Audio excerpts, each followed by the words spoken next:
The private from the 26th Infantry had stopped feeling his feet somewhere around the second day. He was dug into a hole in the frozen ground east of the Sauer River, and above him there was nothing but gray, not clouds you could point at. Just a low, wet ceiling that pressed down on the pines and swallowed the tops of the hills and turned the whole world into something the color of dishwater. It had been that way for weeks. The rain came and went and came back.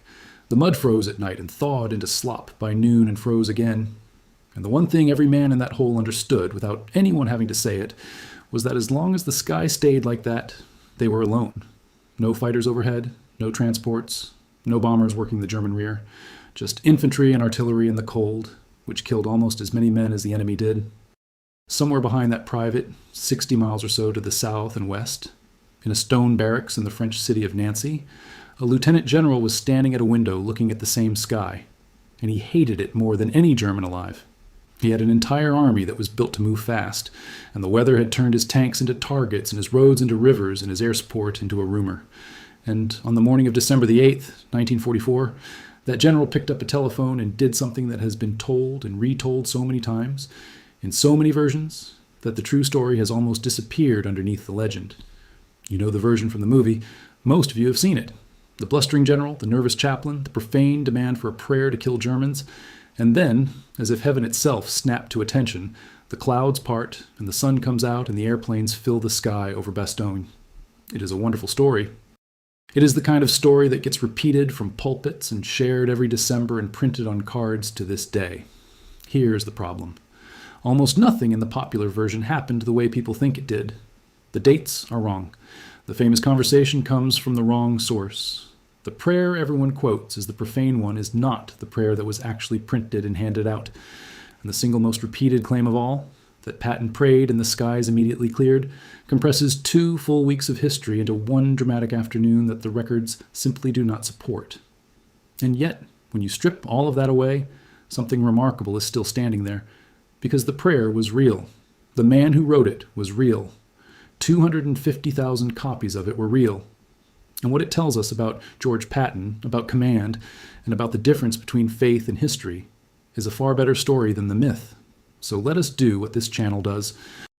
Let us take the legend apart, piece by piece, and find out what actually happened before the skies cleared at Bastogne.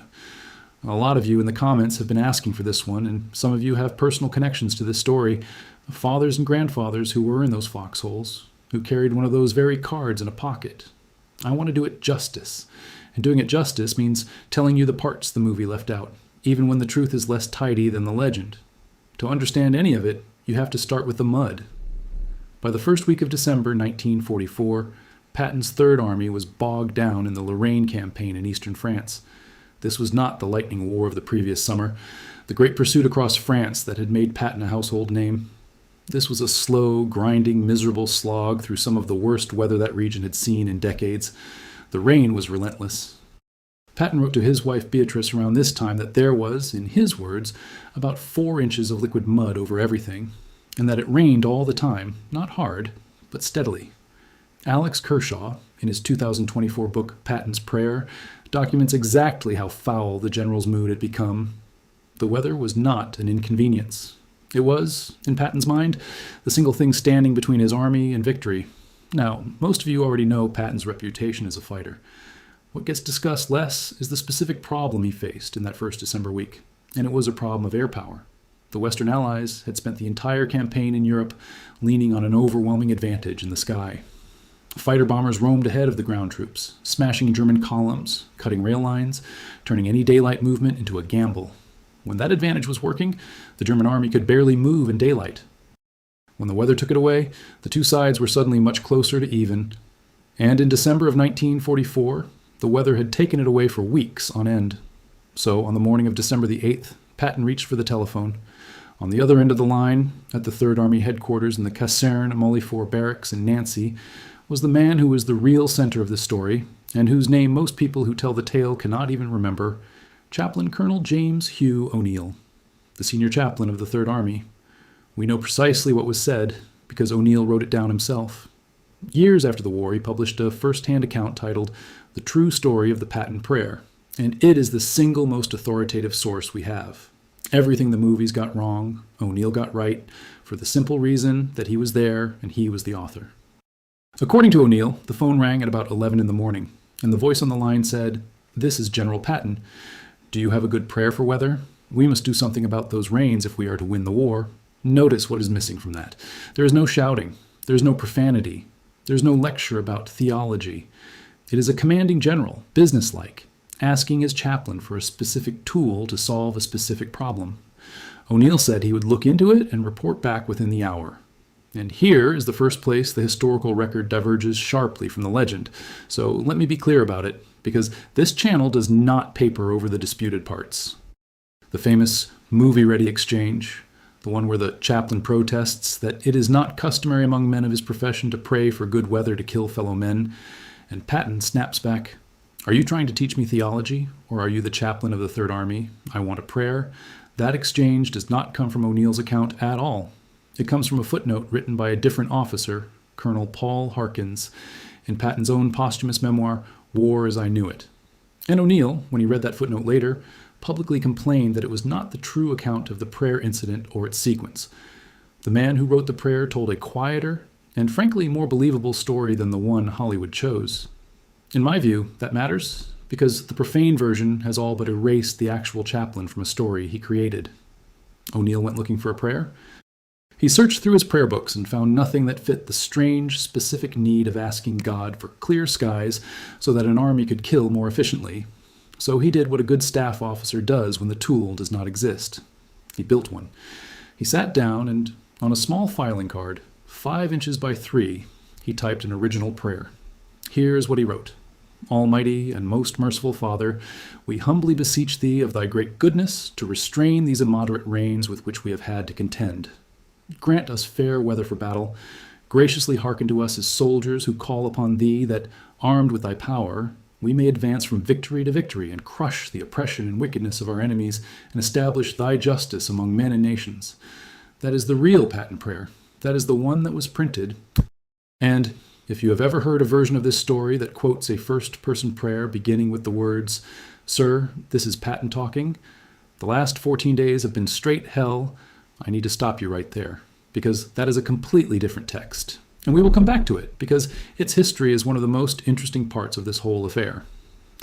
O'Neill finished the card and walked it across the quadrangle to Patton's office. The general read it, and then, according to O'Neill, Patton gave what the chaplain described as a very casual directive. He said, "Have 250,000 copies printed, and see to it that every man in the Third Army gets one." Sit with that number for a second. 250,000. O'Neill himself was amazed. He said that this was certainly doing something about the weather in a big way. This was not a general muttering a private prayer under his breath and hoping for the best. This was a commander treating prayer the way he treated fuel or ammunition or artillery, as a resource to be distributed at scale to every single soldier under his command as a deliberate act of will. If you are finding this valuable, subscribing genuinely helps. It tells the algorithm this kind of deep research is worth showing to more people. Now, back to what Patton actually believed about that little card. Because here's where you get a window into the real man, and it is more complicated and more interesting than either the swaggering caricature or the pious hero. Patton did not think of that prayer as a magic spell. He thought of it as the completion of a circuit. O'Neill recorded Patton's own explanation of why he wanted not just the chaplains, but every man in the army to pray. Patton said that there are 3 ways that men get what they want: by planning, by working, and by praying. He said that any great military operation takes careful planning. Then you have to have well-trained troops to carry it out. But, he said, between the plan and the operation there's always an unknown. That unknown spells defeat or victory, success or failure. Some people call that getting the breaks. Patton said, I call it God. And then he said the line that, to me, tells you everything about how this hard, profane, violent man actually understood faith. He said that if the whole army prayed, it would be like plugging in on a current whose source is in heaven. He said, I believe that prayer completes that circuit. It is power.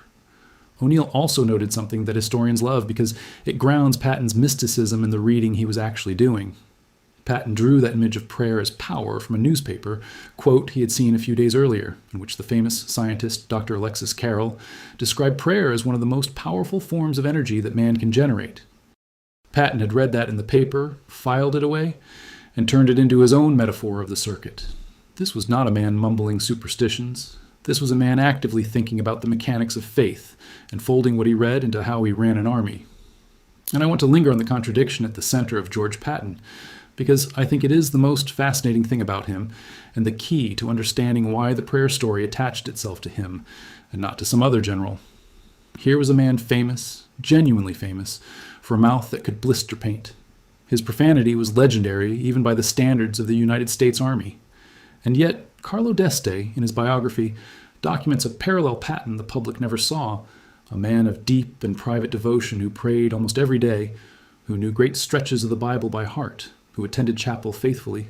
The two things lived in the same man without any apparent friction. He could deliver speech so profane that it had to be cleaned up before it could be printed, and then kneel in genuine prayer an hour later and see no contradiction in it at all. Layered on top of that was something stranger still. Patton believed sincerely in reincarnation. He was convinced that he had lived before, that he had been a soldier across the centuries, a legionnaire under Rome, a marshal under Napoleon, that he had fought and died on ancient battlefields and returned. He read the Quran and the Bhagavad Gita alongside his Bible, absorbing warrior philosophy wherever he found it. He had, in short, one of the most idiosyncratic spiritual lives of any senior commander in American history, a private mysticism wrapped inside the crudest possible public shell.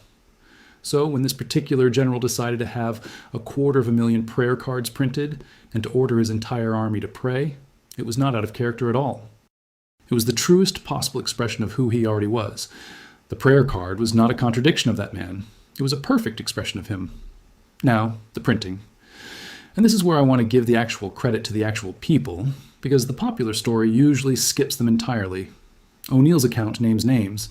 The 250,000 cards were reproduced by the 664th Engineer Topographical Company, working night and day, at the order of Colonel David Tully, the assistant to the 3rd Army engineer.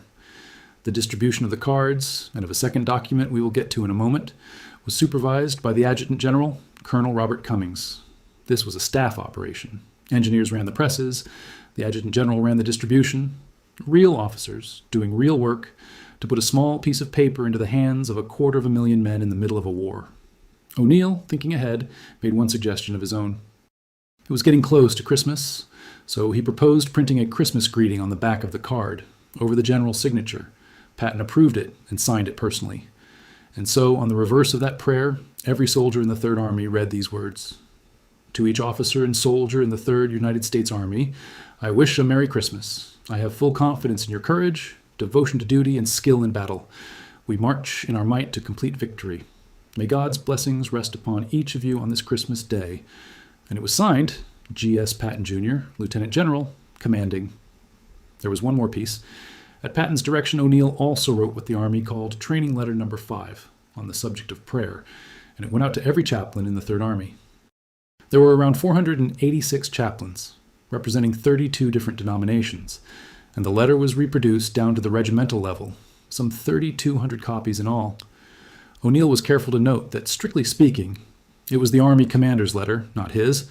The most quoted passage instructed the men to pray when driving, pray when fighting, to pray for the cessation of immoderate rains, for good weather for battle, to pray for victory, and to pray for peace.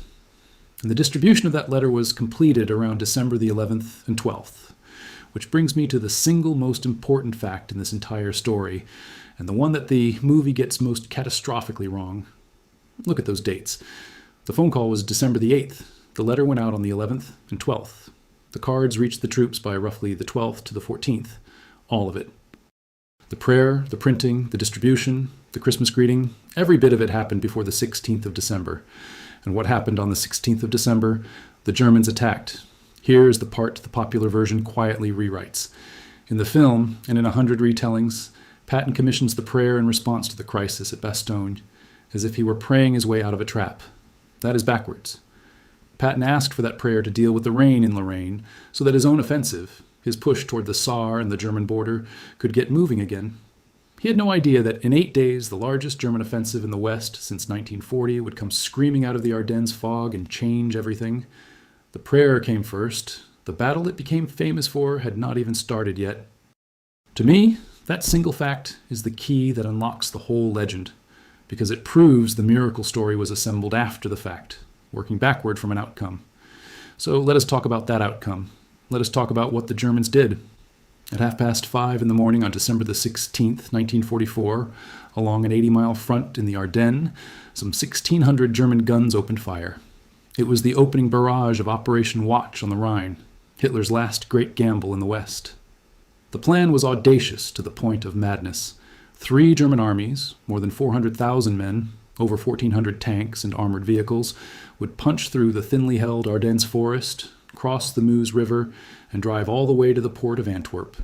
If it worked, it would split the American and British armies in two, and Hitler dreamed, force the Western Allies to the negotiating table. And the whole thing was built around the weather. This is the piece that connects directly back to that prayer card.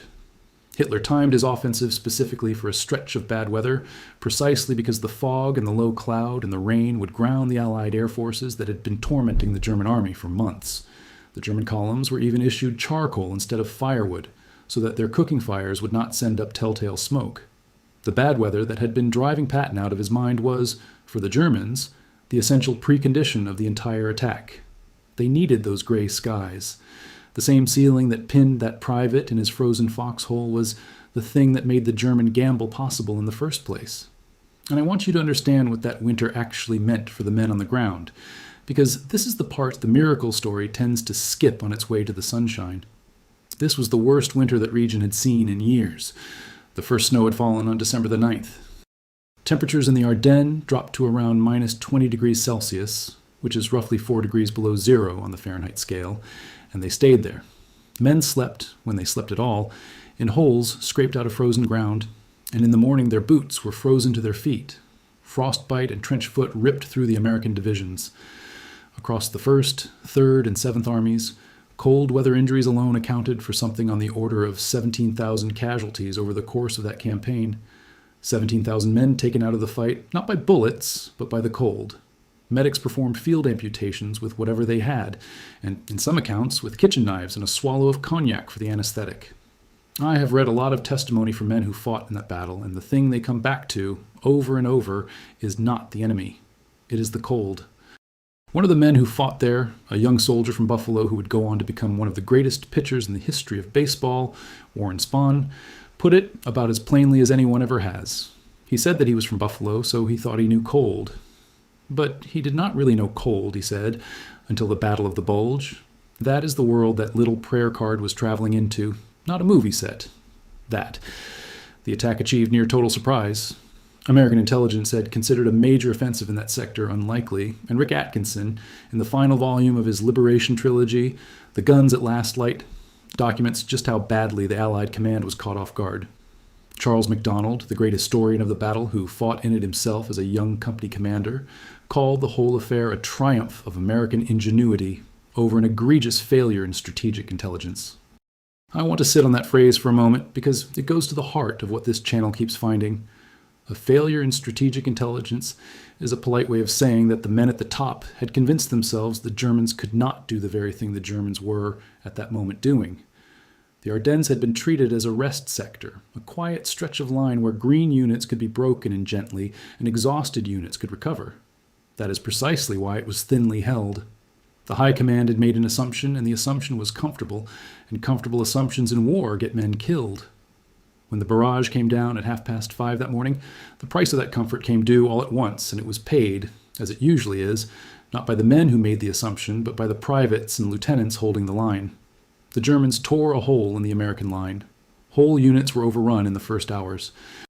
In one of the war's ugliest moments on the 17th of December, a Waffen SS unit murdered 84 American prisoners in a field near Malmedy, a war crime that would harden the resolve of every American soldier who heard about it, and word traveled fast.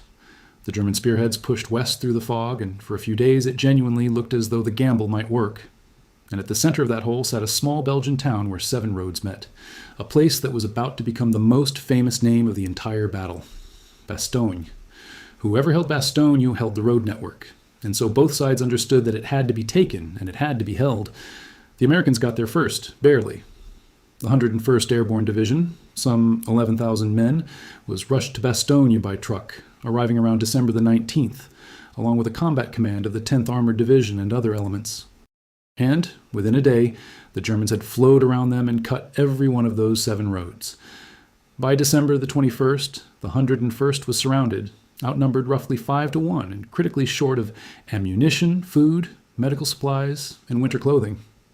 You know what happened next, because it produced one of the most famous single words in American military history. On December the 22nd, a German surrender party approached the American lines under a white flag and delivered an ultimatum demanding that the encircled Americans give up, and warning of annihilation by German artillery if they refused. The acting commander of the 101st, Brigadier General Anthony McAuliffe, read it, and his reply was one word: nuts. The German officers who had to have it explained to them were baffled, and the American colonel who delivered the answer told them it meant, roughly, go to hell. The defenders held. But I want you to really understand what holding meant inside that perimeter, because the resupply story that comes later only lands if you feel the desperation first. Inside Bastogne, the medical situation was collapsing. The division's main surgical setup had been captured early, which meant the wounded were piling up with almost no way to operate on them and no way to evacuate them out through the German ring. Artillery crews were rationed to a handful of rounds per gun per day, sometimes forbidden to fire except at the most lucrative targets, because there was simply not enough ammunition to fight a real defense. Men were eating whatever they could scrounge, and over all of it lay the cold, that murderous Ardennes cold, dropping well below freezing at night, with men in summer-weight uniforms and worn boots crouched in holes scratched out of frozen dirt. Frostbite and trench-foot were stripping the line of soldiers as surely as German shells were. The 101st was not merely surrounded, it was slowly being ground down, and every man in that town knew that without help from outside, holding was just a slower way of losing. And holding was a slow death sentence without resupply. And resupply meant aircraft, and aircraft meant weather. And the weather, on the 22nd of December, was still gray. This is the moment the whole story has been building toward, and it is where I have to slow down and be very careful, because this is exactly where the legend does its most aggressive work. So let us establish precisely what happened to the weather, and precisely what did not. While the 101st was digging in at Bastogne, Patton was performing what many historians and the United States Army itself regard as one of the most impressive feats of command in American military history. When the scale of the German attack became clear, Patton did something almost no army in the world could have done. He took his Third Army, which was oriented east, facing the Saar, and he wheeled a huge part of it 90 degrees to the north to drive into the southern flank of the German penetration and relieve Bastogne. At the now famous command conference in Verdun on December the 19th, the mood was grim. The Allied High Command had been genuinely shaken by the scale of the German attack, and Eisenhower, newly promoted to 5-star rank, needed to know how fast his armies could respond. He went around the room and asked his generals how quickly they could react, and Patton stunned everyone by announcing that he could attack with 3 divisions in a matter of days. Some accounts have him promising to move within 48 hours. There was, by several accounts, a ripple of disbelief in the room, even a laugh, because what he was describing sounded impossible. Eisenhower, worried about a weak, piecemeal attack that would be chewed up, told him to take a little longer and hit harder with a properly concentrated force. What made Patton's promise possible was not bravado, and this is the detail I most want you to take away, because it is the exact opposite of the miracle story. It was staff work. Before he ever drove to Verdun, Patton had sat down with his staff and had them draw up not 1 but 3 separate contingency plans, each for a different way the crisis might develop, each ready to launch a northward attack. He had thought ahead.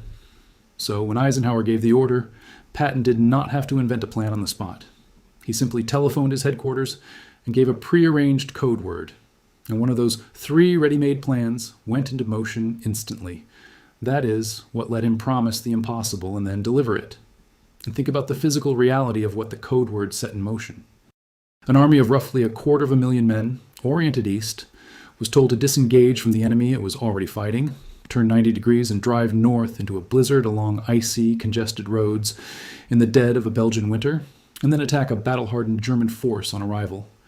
Traffic control alone, keeping tens of thousands of vehicles, hundreds of tanks, fuel trucks, ammunition trains, and artillery moving on narrow winter roads without seizing into a hopeless jam was a staggering problem, and Patton's staff solved it in days. The historian Kevin Heimel considers this the finest achievement of Patton's career, the outstanding operation of his war. And I think that is exactly right.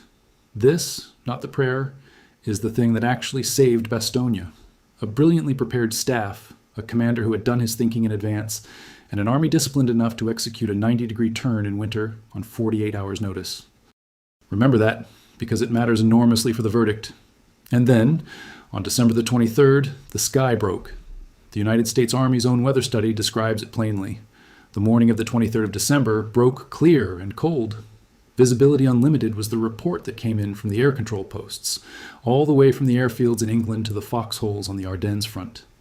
After weeks of gray, the ceiling lifted, and for the first time in what felt like forever, the Allies could fly.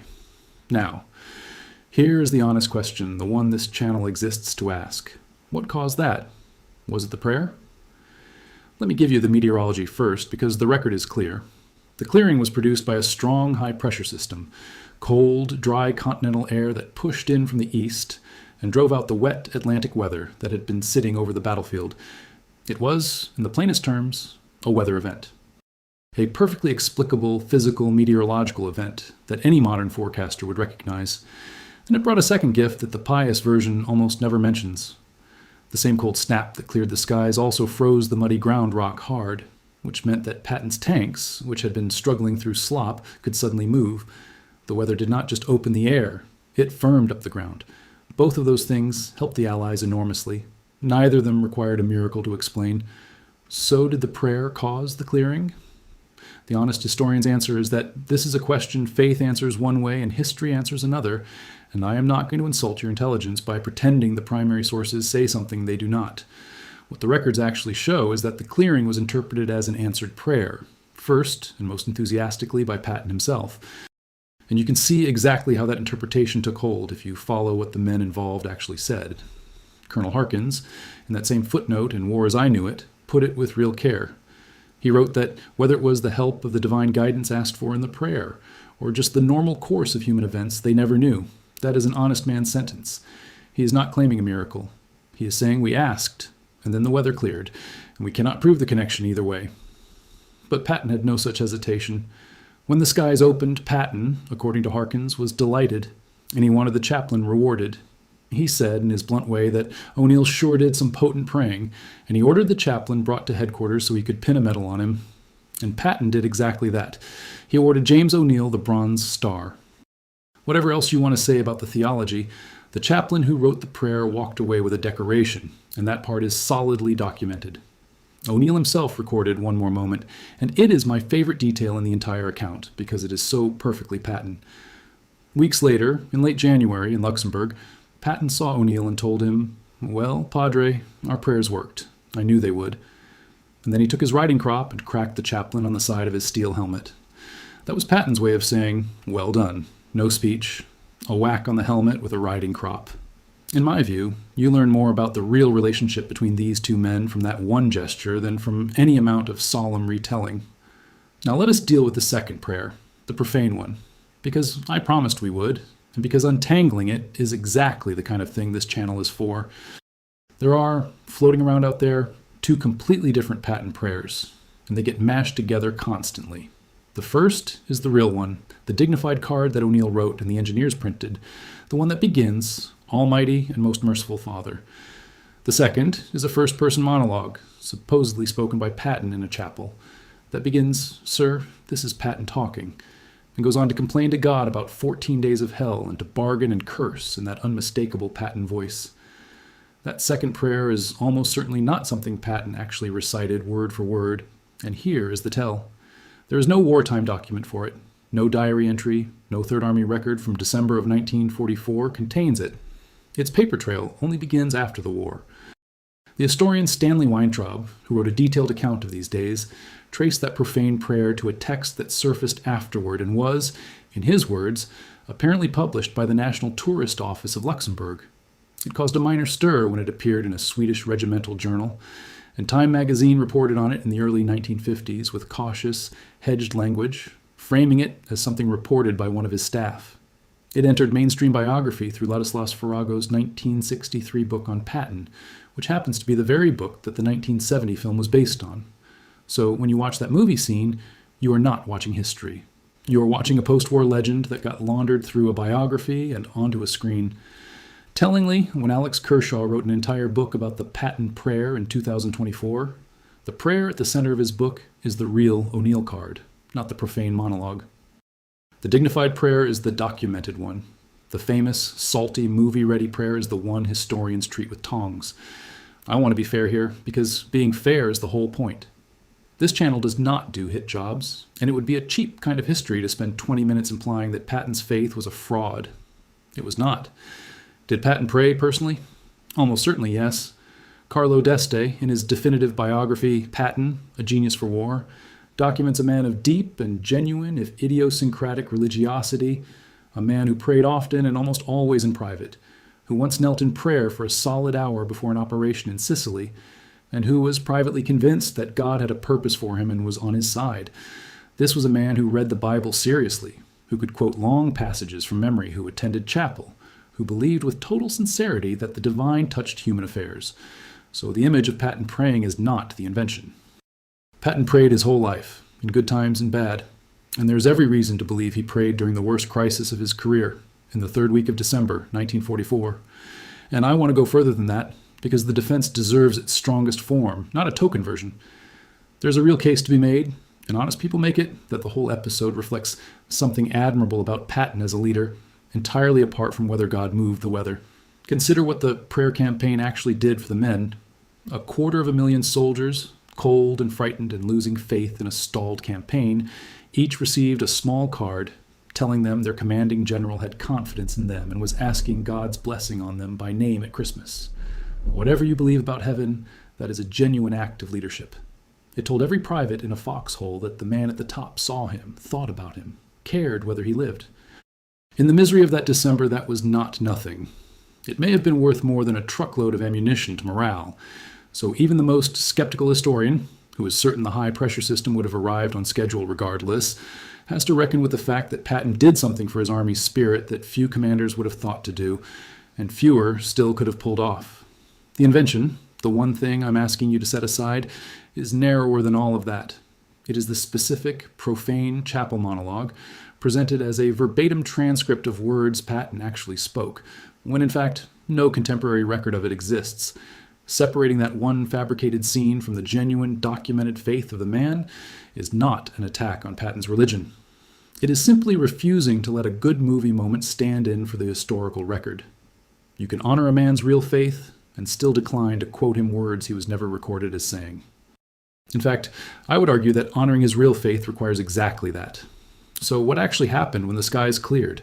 This part is all documented, and it is genuinely dramatic, no embellishment required. The clearing on December the 23rd launched one of the great resupply efforts of the war, and the airmen had a name for it. They called the Bastogne Operation Repulse. First came the Pathfinders. 20 men of the 101st, led by a sergeant named Jake McNeese, jumped into the encircled town at dawn to set up the radio beacons that would guide the transports in. Then came the planes. On that single day, 241 C-47 transports flew over Bastogne and dropped 144 tons of supplies and nearly 1,500 parachute bundles. And despite heavy German anti-aircraft fire, about 95% of it was recovered by the defenders. Escorting fighters, some 82 P-47s, flew top cover for the transports. 5 of those C-47s were lost. Men died to get those bundles into the town. Over the following days, as the good weather held, the resupply continued by parachute and by glider. In total, the airlift into Bastogne delivered more than 1,000 tons of supplies by parachute, including thousands of gallons of desperately needed gasoline, plus more by glider, including gliders that brought in surgical teams to treat the wounded who had been piling up with no way out. And then there were the fighter bombers, unleashed at last on a German army that had spent a week moving with near impunity under the clouds. Kevin Heimel, in the second volume of his work, Patton's War, describes what Patton's supporting air command, the 19th Tactical Air Command under General Otto Weyland, did once the skies opened. Weyland's fighter bombers pounded the German rear areas, averaging around 570 sorties a day. Pilots strafed troop trucks and fuel trucks, tanks, railway cars, and gun positions. Some dropped napalm. The German columns, jammed onto icy roads and hemmed in by drifting snow, were suddenly exposed in the open, and Allied airmen fell on them. One British air account of those days called it, grimly, something of a turkey shoot. The commander of one of the armored units at Bastogne said the fighter bombers were worth 2 or 3 infantry divisions to him. Over the 8 days of operations from December the 17th to the 27th, the German Air Force lost hundreds of fighters trying and failing to protect their ground troops. On the ground, Patton's relief drive ground north through fierce resistance. And, on the afternoon of December the 26th, the lead tanks of the 4th Armored Division's Combat Command Reserve, spearheaded by Lieutenant Colonel Crichton Abrams in the 37th Tank Battalion, punched through the German ring from the southwest, near the village of Bastogne. A tank named Cobra King, commanded by Lieutenant Charles Bulge, made the first contact with the engineers of the 101st. Not long after, Abrams shook hands with McAuliffe. The corridor was open. The siege of Bastogne was broken. That final push cost the 4th Armored roughly 1,000 men killed and wounded, and the artillery fired more than 2,000 shells to support the breakthrough at Bastogne. Nothing about that was miraculous. It was hard, bloody, brilliant soldiering. So now we can weigh it all. And this is where I have to give you my honest assessment, because that is the promise of this channel. Did the prayer clear the skies? I cannot tell you that, and neither can any historian, because that is a question about God, and the primary sources do not answer it. But I can tell you what actually defeated the German offensive in the Ardennes, because that the records do answer, and the answer has very little to do with 2 minutes of prayer. The German attack was already breaking down on the ground before the air power came roaring back, and it was breaking down in the fog without any help from the sky at all. Look at where the offensive actually failed. In the north, where the Germans had placed their main effort under the 6th Panzer Army, American troops on the Elsenborn Ridge held firm and never gave way, which meant the strongest German punch was blunted in the opening days. Around the town of St. Vith, an improvised American defense held a critical road center for the better part of a week, and threw the German timetable into chaos, and the German plan depended entirely on speed. Bastogne, of course, held, and every day those crossroads towns held, the German timetable slipped further behind, and a plan that was a fantasy, even on paper, slid further out of reach. And underneath all of it was the problem that doomed the whole thing from the start, the problem Hitler's planners had simply waved away. Fuel. The Germans did not have enough gasoline to reach Antwerp, and they knew it, and their solution was to bank on capturing American fuel dumps intact along the way. It was a plan that required the enemy's cooperation. When the Americans failed to cooperate, when they held the fuel dumps or burned them, the offensive was doomed regardless of the weather. The historians are blunt about this. Gasoline shortages crippled German operations everywhere in the Bulge. Monteufel's 5th Panzer Army tank units were crying for fuel as early as December the 19th, 4 days before the skies cleared. The 2nd Panzer Division, the spearhead that got closest of all to the Meuse River, the tip of the whole German thrust, quite literally ran out of gasoline near a village called Celles, within sight of its objective, and sat there immobilized until it was surrounded and destroyed where it stood. So here is the honest sequence, and it is the reverse of the legend. The German offensive was strangling on the ground, in the fog, for want of fuel and for want of the crossroads that freezing American infantry refused to surrender before the weather ever changed. When the skies finally cleared on the 23rd, the airplanes did not so much save the day as accelerate a German collapse that was already well underway, while also, and this part is genuinely vital, keeping Bastogne alive with the supplies it needed to keep holding. Air power was the accelerant. The infantry and the empty fuel gauge were the cause. That distinction is the whole difference between history and legend, and I think you deserve to have it drawn clearly. And that leads me to the thing this whole story is really about, which is the difference between how we remember war and how a war is actually won. The legend of the Patton prayer is beloved because it is simple and it is satisfying. A great general asks God for help. God grants it, and the sun comes out over the trapped paratroopers just in time. It is a story about a single dramatic act producing a single dramatic result. But the truth is the opposite of simple. The truth is 250,000 men wheeled 90 degrees on 48 hours' notice because a staff had done its unglamorous planning in advance. The truth is a chaplain building a prayer from scratch on a filing card and engineers running the presses all night. The truth is exhausted paratroopers in frozen foxholes refusing to quit for a week before any weather changed. The truth is a high-pressure system that would have arrived whether anyone prayed or not, freezing the ground and clearing the air at the same time. The truth is, German tanks stalled and empty by the roadside for want of fuel. Victory in the Ardennes was not one miracle.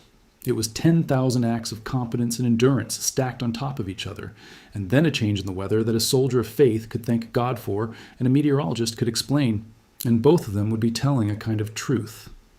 Here is what I think Patton actually understood, better than the people who tell his story do. He never said the prayer was a substitute for the work. Remember his own words. 3 ways men get what they want: by planning, by working, and by praying. Planning first, working second, praying to complete the circuit. He did not pray instead of turning his army north. He turned his army north with the finest staff work of his career, and he prayed on top of it. The prayer was never meant to replace the competence. It was meant to crown it. The legend gets it exactly backwards when it makes the prayer the cause and forgets the 90-degree turn. And there's a deeper pattern here, one this channel runs into again and again, no matter which general we put under the microscope. There's a powerful human hunger to collapse a huge, messy collective achievement into a single dramatic act by a single great man. It is so much more satisfying to say that Patton prayed and God answered than to list the dozen unglamorous things that actually produced the victory. A chaplain wrote a careful prayer on a filing card. An engineer company ran the presses through the night. Staff officers drew up 3 contingency plans before anyone needed them. Traffic controllers kept 250,000 men moving on frozen roads. Paratroopers held a ring of crossroads on starvation rations. A German fuel officer's numbers came up short. A colonel named Abrams drove a tank battalion through a village called Assenois at the cost of 1,000 casualties. The true story has a crowd of names in it. The legend has exactly one. And every single time we choose the legend, we quietly erase everyone else who did the actual work. And if there is a lesson in that for the rest of us, it is one a lot of you already know from your own lives. The people who actually get things done are usually the ones doing the hard, unglamorous work long before the dramatic moment arrives. And the credit, when it comes, almost always flows to the one memorable figure at the top instead. If you have ever spent time inside a large organization, you have watched this happen. The big result gets pinned on the executive with the quotable line, while the people who did the planning and the building and the holding of the line fade into the background of the story. It is older than any of us. It did not start with Patton, and it certainly did not end with him. I think that is part of why this story grips people the way it does. We recognize it. We have lived some version of it ourselves. Let me tell you what happened to the man at the center of this, because he deserves to be remembered by name. James Hugh O'Neill was born in Chicago in 1892, ordained a Catholic priest in 1915, and joined the Army Chaplain Corps in the 1920s. He served under Patton through the drive across Europe. After the war, he rose to become a brigadier general and the deputy chief of chaplains of the entire United States Army. He retired in 1952 and finished his ministry at a cathedral in Pueblo, Colorado, where he died in 1972. A man who had been an altar boy under him once recalled something telling. He said that O'Neill, to the end, allowed the troops to believe that Patton had written the prayer. The man who actually composed it was content to let the general have the glory. There is something in that quiet generosity that I find more moving than any miracle. Patton himself did not live much longer. He came through the entire war only to die in December of 1945, a year almost to the day after the prayer, from injuries suffered in a car accident in Germany. His diary entry from Christmas Day of 1944, in the middle of all this, survives, and it captures the whole strange contradiction of the man in a single line. He wrote, "A clear, cold Christmas, lovely weather for killing Germans," which seems a bit queer, seeing whose birthday it is. That was Patton. Grateful for the clear sky, aware to the point of dark humor of exactly what he intended to do with it, and still, underneath it all, thinking about whose birthday it was. So the next time you see that movie scene, or the next time somebody shares the story every December about how Patton prayed and God parted the clouds over Bastogne, you will know what actually happened. You will know the prayer was written by a chaplain named O'Neill, not by Patton, and written to fix the rain in Lorraine, not to save Bastogne. You will know it went out 8 days before the Germans ever attacked. You will know the profane chapel prayer everyone quotes is a post-war invention, and the real prayer was a dignified thing on a filing card. You will know the skies cleared because of a high-pressure system, and Bastogne was saved because paratroopers held, tanks turned north, and German fuel ran dry. And you will know that the real story, the one underneath the legend, is not smaller than the myth. It is bigger, because it is true, and because it is a story about what it actually takes to win, which is planning and working, and only then, praying. A lot of you have family connections to this one, the 101st, the 4th Armored, the 3rd Army units that made that brutal turn north in the snow. If your father or your grandfather served in the Ardennes that winter, in any of those outfits, I would like to hear about it. Those stories matter, and they matter more every year as the men who lived them leave us. Drop them in the comments. That's the story. The sources are in the description. I'll see you in the next one.